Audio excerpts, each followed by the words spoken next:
Hello everyone, खमागणी and welcome to the world of story. फिर से मैं आप लोगों के सामने एक और इंटरेस्टिंग सुपरनेचुरल एक्सपीरियंस लेकर। वो कहते हैं ना कि समुद्र अगर शांत हो तो उसकी गहराइयों से मजाक नहीं करते हैं। बोर्डिंग स्कूल्स, हॉस्टल्स, अमीर बच्चे और रैगिंग। जी हाँ, बड़े बोर्डिंग स्कूल्स में अक्सर यही होता है। लेकिन कई बार वो लोग जिन्हें रैगिंग लेना और दूसरों को जलील करना बहुत पसंद है, वो लिमिट क्रॉस कर जाते हैं और सामने वाले का ईगो हर्ट कर देते हैं बिना ये जाने कि वो कौन है और वो क्या है। कुछ ऐसा ही हुआ है हमारी आज की इस कहानी में, जो मेरे साथ शेयर किए शानवी ने। और ये इंसिडेंट उनकी क्लासमेट्स अमृता और कामिनी के साथ हुआ जब ये लोग क्लास 11th में थे। आज शानवी की शादी हो चुकी है और उनके 2 बच्चे भी हैं, तो आप अंदाजा लगा सकते हैं कि स्टोरी कितनी पुरानी होगी।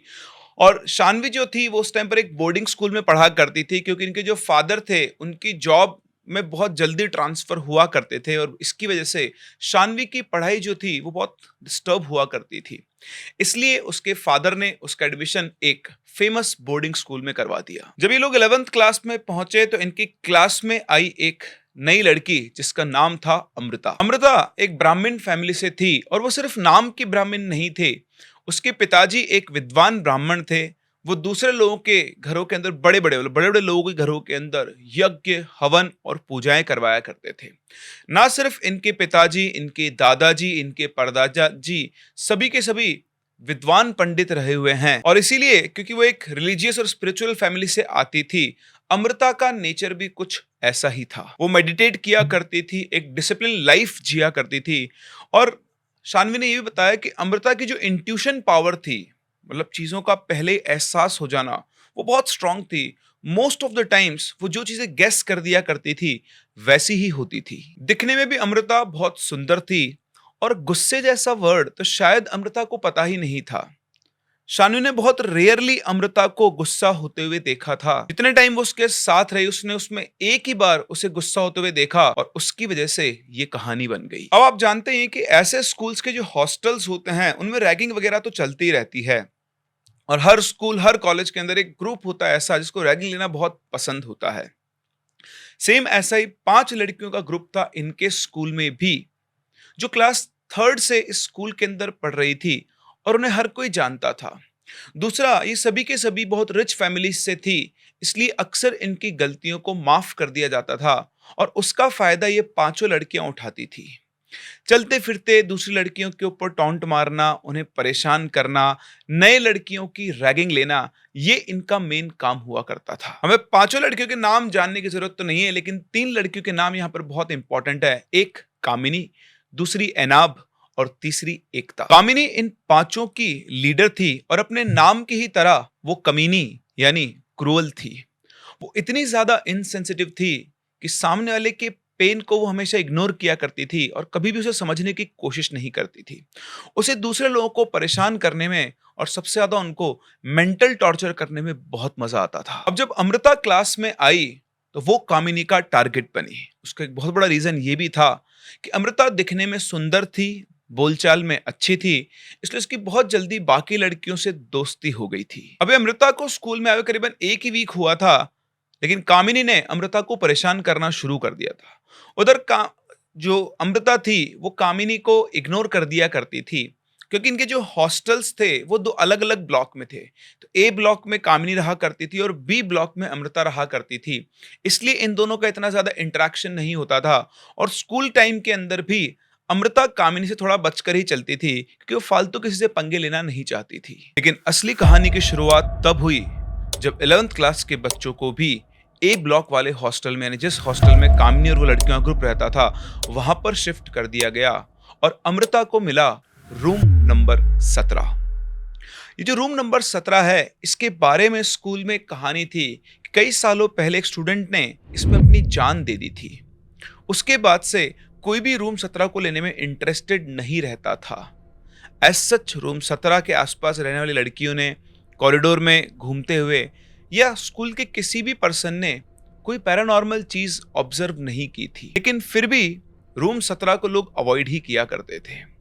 इधर जब कामिनी दूसरे हॉस्टल में थी तब वो शेयर्ड रूम में रहती थी और जब उसे पता लगा कि रूम नंबर 17 लेने में कोई इंटरेस्टेड नहीं है और उसको अकेले कोई रूम मिल सकता है, तो वो खुद चलकर वार्डन के पास गई, उसने रिटन एप्लीकेशन दी कि मुझे रूम नंबर 17 अलॉट कर दिया जाए क्योंकि मैं अकेले रहना चाहती हूँ। अब स्कूल अथॉरिटीज जानती थी कि उस रूम में कुछ भी नहीं है, और दूसरा ये तो बहुत ही अच्छा मौका था कि कोई स्टूडेंट आकर एक ऐसे रूम को मांग रहा है जिसमें एक दुर्घटना हुई थी, और अगर वो ठीक से रहेगी तो बाकी लोगों के सामने भी एग्जाम्पल सेट होगा कि भाई कुछ नहीं है यहाँ पर, ये बिल्कुल क्लियर रूम है।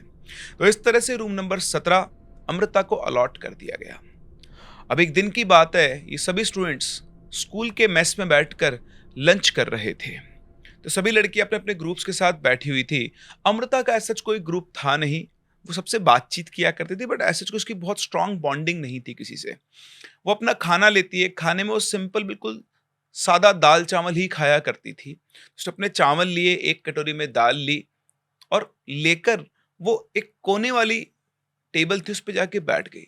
जनरली उस टेबल पे कोई नहीं बैठा करता था क्योंकि उसके ऊपर का जो पंखा था वो चलते चलते बंद हो जाया करता था। वहां बैठने के बाद उसने अपने बैग में से एक तुलसी का पत्ता निकाला, उसे उसने अपने खाने पर रखा, अपनी आंख बंद की, दोनों हाथ जोड़े और कुछ मंत्रों का उच्चारण किया।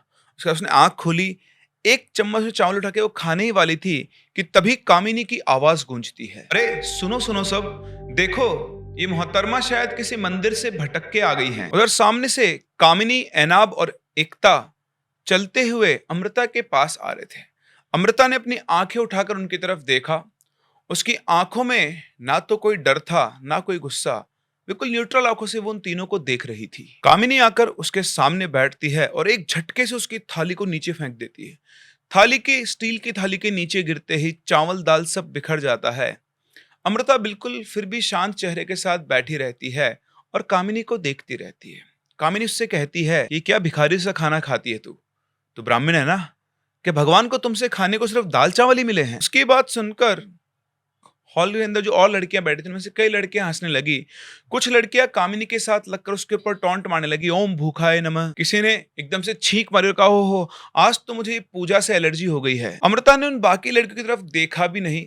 उसके चेहरे पर ना गुस्सा था ना किसी तरह कोई दर्द या लज्जा। वो बिल्कुल अपनी शांत सुकून में तुमको जो करना है कर लो, आई एम रिलैक्स्ड, उस तरह के चेहरे के भाव के साथ वो बैठी हुई थी। उसके बाद अमृता अपनी जगह से उठी, बिल्कुल चुपचाप जहां उसकी थाली गिरी थी वहां गई। वहां से उसने एक चम्मच के अंदर चावल और दाल उठाए, गिरे हुए चावल दाल, उनको लेकर वो एक बिल्कुल कॉर्नर की टेबल पे जाके बैठ गई और वहां पर उसने चावल के दानों से एक यंत्र बनाया और फिर से अपनी आंखें बंद करके कुछ मंत्रों का उच्चारण किया। वे बाकी लड़कियां कुछ और कर पाती, तभी वहां पर वार्डन आ जाती है। उसके आते सब लड़कियां सीधी बैठकर अपना अपना खाना खाने लग जाती है। उधर कामिनी और उसकी गैंग भी उठकर एक दूसरी चेयर टेबल के ऊपर जाकर बैठ जाती है। इधर अमृता वापस से उठती है, पहले उस जगह को साफ करती है, उसको डस्टबिन में डालती है जो उसकी प्लेट थी, दोबारा नई प्लेट लेती है, उसमें वापस से अपना खाना लेती है और बैठकर उसी जगह पर जाकर खाने लग जाती है। लेकिन इस बार अमृता खाना खाते खाते सिर्फ एक ही इंसान को घूर रही थी, वो थी कामिनी। ना उसके चेहरे पे किसी तरह गुस्सा था ना कुछ और, बस उसकी आंखें वो खाना खाए जा रही थी और कामिनी को घूरे जा रही थी। और इस तरह से घूरे जाने पर कामिनी भी थोड़ी सी अनसेटल सी हो गई थी। खैर, सब लोगों ने अपना अपना खाना खाया, सब निकल गए, लेकिन इसके बाद भी कामिनी नहीं मानी। वो कोई मौका नहीं चूकती थी अमृता को परेशान करने का और उसे छेड़ने का। लेकिन अमृता, जैसे आपको बताया, बहुत स्टेबल माइंड था, वो उसको इग्नोर कर दिया करती थी, रिस्पॉन्स नहीं देती थी। जब कामिनी से लगातार परेशान करती रही और उसकी तरफ से कोई रिस्पॉन्स नहीं आया, तो फिर एक दिन कामिनी ने हद पार कर दी। एक दोपहर की बात है, अमृता अपने रूम में सोई हुई थी। कामिनी चुपचाप उसके रूम में गई और कैंची से उसके लंबे लंबे बाल काट दिए। और इसके बाद सबने अमृता का वो रूप देखा जो किसी ने सोचा तक नहीं था। जब अमृता सोकर उठी और उसे अपने बाल दिखे तो समझ गई कि किसने किया है। उसने आव देखा ना ताव, वो सीधा कामिनी कमरे में गई, उसकी चोटी पकड़ी और उसे चोटी से खींचते हुए हॉल के अंदर लेकर आ गई। इधर कामिनी चिल्लाने लगी, मैं दर्द हो रहा है, छोड़ दो छोड़ दो। और उसकी आवाज सुनकर हॉस्टल की लड़कियां और वार्डन तक वहां पर इकट्ठा हो गए। वार्डन ने आके फटाफट से कामिनी को अमृता से छुड़ाया और उसके बाद उन्हें सारी बात बताई गई। जैसा मैंने आपको बताया कि हर बार की तरह एक रिच फैमिली की वहां से होने की वजह से कामिनी को कामिनी की गलतियों को इग्नोर कर दिया गया और अमृता को समझा दिया गया कि तुम इस लड़की से बातचीत मत किया करो। अमृता उस वक्त तो चुप हो गई, लेकिन उसके बाद उसने वो किया जो किसी ने सपने में भी नहीं सोचा होगा। शुरू के 1-2 दिन तो सभी लड़कियों को लग रहा था कि कुछ ना कुछ होगा, शायद अमृता कामिनी को जवाब देगी, बट ऐसा कुछ भी नहीं हुआ। अमृता ने शायद उसे माफ कर दिया। 2-3 दिन बाद सब कुछ नॉर्मल हो गया और इस घटना को अब कुछ हफ्ते बीत चुके थे। तभी एक दिन क्लास चल रही थी और चलती क्लास में अचानक से बैठे-बैठे कामिनी को खून की उल्टियाँ होती है। अब जैसे जो खून की उल्टी होती है, एकदम सब बच्चे घबरा जाते हैं। वार्डन वहाँ पर आती है, वो उसे हॉस्पिटल लेकर जाती है। हॉस्पिटल में उसका चेकअप कराते हैं। डॉक्टर कहता है कि डरने की बात नहीं है, शायद फूड पॉइज़निंग की वजह से उसे ऐसा हुआ है। मैंने दवाई दे दी है, आप इसे ले जाकर आराम करवाइए। वो हॉस्टल में वापस आती है और अपने कमरे में उसे आराम करने के लिए लिटा दिया जाता है। और जैसे उसकी आँख लगती है, उसे कमरे में बहुत तेज़ हेवीनेस फ़ील होती है। उसके चेस्ट के ऊपर बहुत ज़्यादा वज़न आ जाता है, उससे साँस नहीं ली जा रही होती है। वो आँख खोलकर देखती तो कुछ नहीं होता है, लेकिन वो मूव नहीं कर पा रही थी, वो हाथ-पैर छटपटा रही थी और जैसे उसकी साँस फूल रही थी, जैसे किसी को साँस लेने में दिक्कत आती है। वो ना कुछ बोल पा रही थी, ना किसी को बुला पा रही थी और तभी अचानक से उसकी रूममेट उसके रूम में आ जाती है और उसके आते ही सब कुछ नॉर्मल हो जाता है।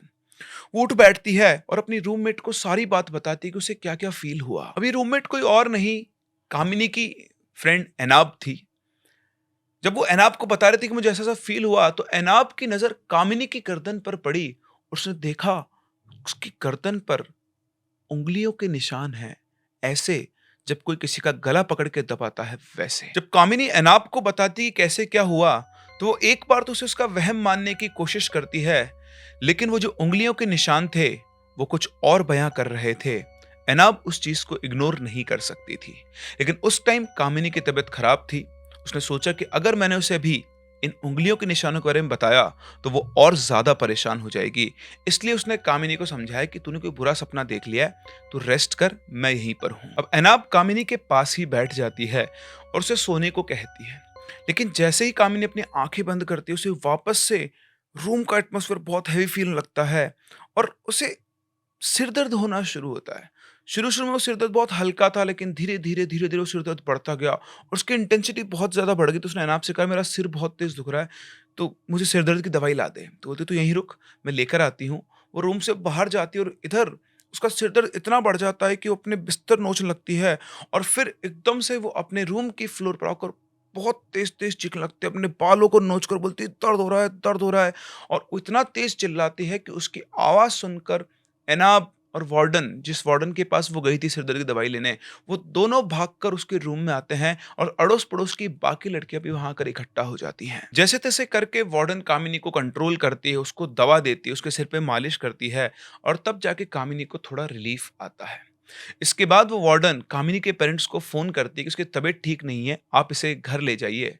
लेकिन फ़ोन करने पर उन्हें पता लगता है कि उसके पेरेंट्स 1 वीक के लिए बाहर गए हुए हैं और 1 वीक के बाद आकर वो कामिनी को वहाँ से ले जाएँगे। अभी तक सब ये समझ रहे थे कि कामिनी को एक नॉर्मल फ़ीवर है, लेकिन धीरे-धीरे कामिनी के बिहेवियर के अंदर चेंजेस आना शुरू हुए। वो रात को अचानक से उठकर रोने लगती, चिल्लाने लगती और बोलती है, कोई मेरा गला दबा रहा है, कोई मेरा गला दबा रहा है। और सबसे ज़्यादा परेशान होती थी उसकी रूममेट एनाब। वो भागकर वार्डन को बुलाकर लेकर आई, वार्डन ने उसे समझाया और 2-3 दिन तक यही सिलसिला चलता रहा। रात को एकदम से वो चीखने लगती, एनाब घबरा जाती, वो वार्डन को बुला के लाती और वार्डन उसे समझाती। 2-3 दिन तक तो वार्डन ने भी इग्नोर किया, बट उसे भी समझ में नहीं आ रहा था कि आखिर कामिनी के साथ ये क्या हो रहा है। एनाब ने उन्हें बताया कि ना सिर्फ ये चीखती है, बहुत डरी-डरी रहती है। कभी बिल्कुल एक कोने में बैठी रहेगी, कभी एकदम से बेड के नीचे घुस जाएगी और वहाँ से बाहर ही नहीं निकलेगी। मैम मुझे नहीं पता, लेकिन इसका मेंटल ब्रेकडाउन हो रहा है। वार्डन ने उसको भी समझाया कि कभी-कभी किसी वजह से ऐसा हो जाता है। क्या तुम्हें कुछ पता है कि इसके साथ कुछ ऐसा कोई इश्यू हुआ हो? या कोई ऐसी मतलब घरवालों से बात हुई हो, किसी फ्रेंड से बात हुई हो, जिससे इसका मेंटल ब्रेकडाउन हो गया हो? उसने बोला, नहीं मैम, ऐसा कुछ भी नहीं है, ये तो बिल्कुल नॉर्मल थी। तो उसने उसको समझाया, सब कुछ ठीक रहा और उसी रात एकदम से पूरे हॉस्टल में एनाब की चीखने की आवाज़ आती है। उसकी चीख की आवाज़ सुनकर सब लड़कियाँ और वार्डन भागते हुए वहाँ पहुँचते हैं। वहाँ पहुँचकर वो जो देखते हैं कि एनाब कमरे के कोने में सटी हुई खड़ी है और वो बिल्कुल डरी हुई हालत में कामिनी की तरफ देख रही है। बाकी सब लोगों ने जब कामिनी की तरफ देखा तो उनके भी होश उड़ गए। कामिनी अपने हाथ को ब्लेड से काटे जा रही थी और उससे जो खून बह रहा था उसको वो चाट रही थी, जिसकी वजह से उसके यहाँ आस-पास भी पूरा खून ही खून लग गया था। बाल उसके बिखरे हुए थे और देखने में बहुत ही अजीब-सी लग रही थी। वार्डन भी कामिनी का रूप देखकर घबरा जाती है, लेकिन हिम्मत करके वो उसके पास जाती है, बोलती है, "कामिनी बेटा, क्या हुआ? शांत रहो, क्या हो गया तुम्हें?"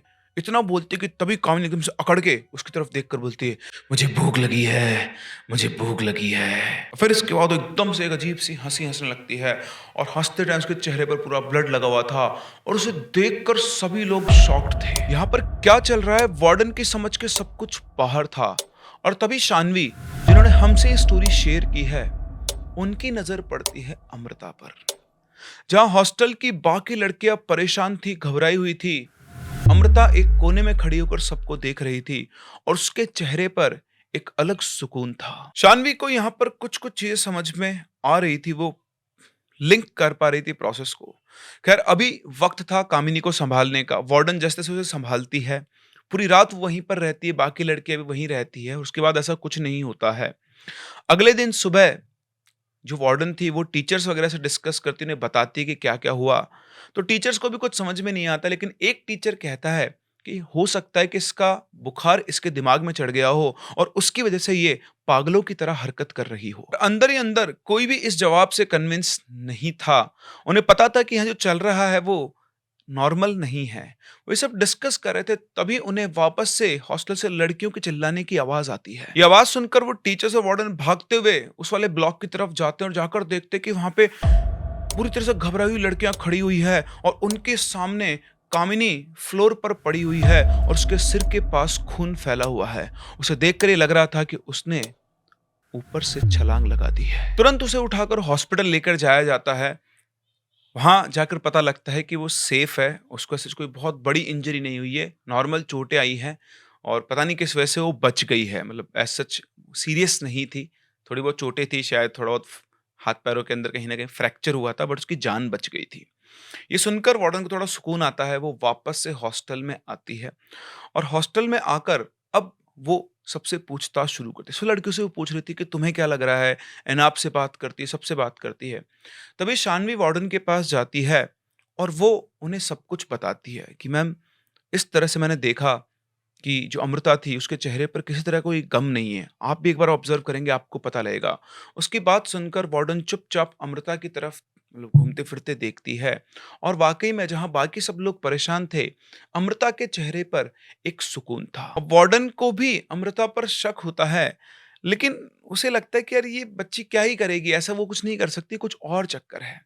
फिर उसके बाद उसके पास में रहने वाले रूम में एक लड़की रहती थी, रिद्धिमा। वार्डन उससे जाके बात करती है तो रिद्धिमा उन्हें बताती है कि मैम हाँ, इसका बिहेवियर तो थोड़ा अजीब-सा है और सबसे अजीब बात यह है कि रात के टाइम पर ना पूजा करती है। ये कुछ मंत्र पढ़ती है। अब मुझे लगा ये तो करती है शुरू से, खाना भी मंत्र पढ़ के ही खाती है, सुबह-सुबह मंत्र पढ़ती है, पढ़ने से पहले मंत्र पढ़ती है, तो मुझे लगा कि रात के टाइम पर ये पूजा करती होगी। बाकी से ज़्यादा तो मैम मुझे कुछ नहीं पता है। अब इस तरह से वार्डन इन्वेस्टिगेट करती है और चुपचाप अपने रूम में चली जाती है। अगले दिन जब सब बच्चे स्कूल अपनी क्लास में गए हुए थे, तो वार्डन चुपचाप से अमृता के रूम में जाती है और वहाँ जाकर वो छानबीन करती है, तो उन्हें कमरे के एक कोने में छोटी-सी जगह पर कुछ सामान पड़ा हुआ दिखाई देता है, जो कि देखकर लग रहा था कि कुछ ब्लैक मैजिक टाइप की चीज़ें हैं, कुछ यंत्र बने हुए थे और बड़ी छोटी-छोटी चीज़ें होती हैं, वो वहाँ पर पड़ी हुई थी। अब देखने में तो यही लग रहा था कि यहाँ पर कुछ ऐसा कुछ उसने पूजा वगैरह किया हुआ है, लेकिन असलियत जो थी वो कुछ और थी। खैर वो वार्डन समझदार थी, उसने एज़ सच डायरेक्ट अमृता के ऊपर कोई एक्शन नहीं लिया जब तक कि चीज़ें प्रूव नहीं हो जाती हैं। इधर कामिनी को उसके पेरेंट्स अपने घर ले गए थे और वहीं अपने शहर में उसे एक हॉस्पिटल में एडमिट करवा दिया था। बच्चे सब बातें कर रहे थे, अब अमृता के आस-पास भी किसी ने जाना छोड़ दिया था, सब उससे अलग रहते थे क्योंकि हॉस्टल में रहने वाली हर लड़की को यही लग रहा था कि अमृता ने कुछ ना कुछ काला जादू किया है कामिनी के ऊपर। कुछ लड़कियां खुश भी थी क्योंकि वो भी कामिनी से परेशान थी, बट सभी लोग क्रिटिसाइज़ करते थे कि इतना बुरा उसके साथ नहीं करना चाहिए था। इधर 2-3 दिन बाद ये जो वार्डन थी, ये किसी काम से बाहर गई हुई थी और आते-आते उन्हें करीबन रात के 11:30 बज गए। वो आई और वो हॉस्टल में ही बस एंटर करके चल ही घूम ही रही थी कि तभी उनका एक फ़ोन कॉल आता है और फ़ोन पे बात करते-करते उनकी नज़र हॉस्टल की टेरेस पर पड़ती है और उसके बाद उनके हाथ से वो फोन गिर जाता है। ना वो चीख पा रही थी, ना वो हिल पा रही थी, क्योंकि उनकी आंखों के सामने खड़ी थी दीक्षा। वही दीक्षा जो रूम नंबर 17 में रहती थी, वही दीक्षा जिसकी 7 साल पहले मौत हो चुकी थी। ये देखते ही वो बेहोश हो जाती है और जब उनकी आंख खुलती है तो वो हॉस्टल के मेडिकल रूम में थी। उनके आसपास कुछ लड़कियां और एक दो टीचर्स थे। अब वार्डन ये समझ चुकी थी कि जो भी कुछ है वो काले जादू से भी ऊपर है। वो बिना देर किए स्कूल के अंदर एक उनके जानकार मतलब किसी नोन से पता करके वो एक तांत्रिक को बुलाती हैं। स्कूल अथॉरिटीज ने इसके लिए मना कर दिया था, लेकिन उनको ओवरराइड करके वो उसे बुलाती है, क्योंकि उन्हें पता था कि जो भी यहाँ पर चल रहा है वो नॉर्मल नहीं है। जब वो तांत्रिक आया तो उसने प्रमाइसिस में घुसते ही बोल दिया कि यहाँ पर किसी ने एक सोई हुई आत्मा को जगाया है। इसके बाद वार्डन ने बताया सब कुछ कि कैसे उसको कामिनी के साथ क्या हुआ, कैसे उन्हें अमृता पर शक है और कैसे उन्हें रात को छत के ऊपर वो लड़की दीक्षा दिखाई दी। तब तांत्रिक वहां पर एक पूजा करवाता है। इस पूजा के अंदर बच्चों को इन्वॉल्व नहीं किया गया था, सिर्फ टीचर्स और वार्डन ही थी। और वहां पर उस तांत्रिक ने उन्हें बताया कि कोई काला जादू नहीं है। जिस लड़की की यहाँ पर मृत्यु हुई थी उसकी आत्मा यहाँ पर भटक रही है और वो खुद नहीं जागी है, उसे बुलाया गया है। उसने कहा कि ये मेरे बस की बात नहीं है, क्योंकि वो बहुत ज्यादा नेगेटिव है जो एनर्जी है वो, और उसे वो ही कंट्रोल कर सकता है जिसने उसे बुलाया है। मेरे बस का ये काम नहीं है। ये कहकर वो वहां से चला जाता है। अब वार्डन या किसी भी टीचर की हिम्मत नहीं थी कि वो अमृता से जाकर सीधे बात कर सके, क्योंकि सबको पता था कि अगर अमृता बिगड़ गई तो कामिनी के साथ क्या हुआ था। तभी वार्डन को याद आता है कि अमृता के पेरेंट्स, एक तो एक ब्राह्मण फैमिली से उसके पेरेंट्स पूजा पाठ करवाते हैं। उसने अगले दिन उसके पेरेंट्स से कांटेक्ट किया और उसके दादाजी से उनकी बात हुई।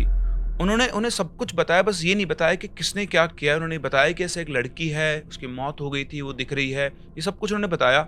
उनके दादाजी स्कूल पहुंचे अगले दिन और उन्होंने भी स्कूल में पहुंचते सेम बात कही कि यहाँ पर किसी ऋणात्मक ऊर्जा का वास है। स्कूल में आने के बाद वार्डन ने उनको सारी बात बताई कि क्या क्या हुआ और उन्होंने बताया कि हमें शक अमृता पर है।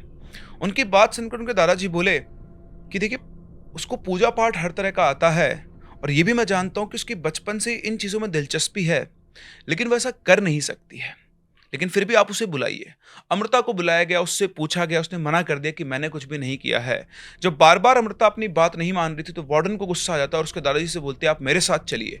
वो सीधा उन्हें उसके रूम में लेकर जाती है और वहां जाके दिखाती है कि देखिए ये सब इसने कर रखा है। ये देखते उसके दादाजी का गुस्सा 7वें आसमान पर था। उसके ऊपर चिल्लाते और बोलते कि मेरी पोती होकर तू ये गलत काम कर रही है। इसके बाद उसके दादाजी सब कुछ समझ जाते हैं।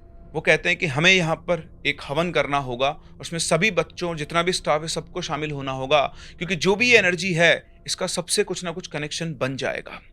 इसके बाद यही किया गया। रूम नंबर 17 में पूजा की गई, पूरे कैंपस में हवन किया गया और उसके बाद रूम नंबर 17 को हमेशा हमेशा के लिए बंद कर दिया गया। स्कूल में सबको पता लग गया था कि कामिनी के साथ जो भी कुछ हुआ वो अमृता की वजह से हुआ, लेकिन अमृता ने जो भी कुछ किया उसका मेन कारण कामिनी थी। उसका वो नेचर था उसे परेशान करने का।